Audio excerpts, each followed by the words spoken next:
Hello dear subscribers, today I will tell you how to connect your headphones Marshall to your iPhone. So for doing that you just need to open Bluetooth. After you just need to turn on your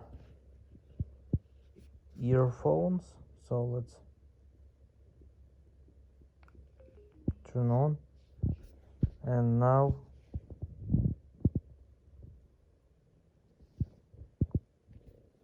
let's just check them.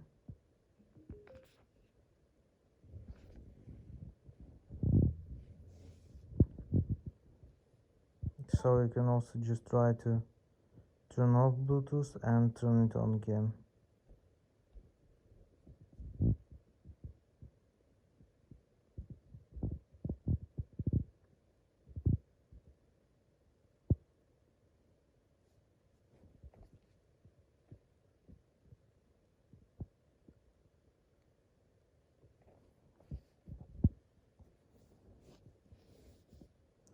So you just need to wait until you will find it in the list.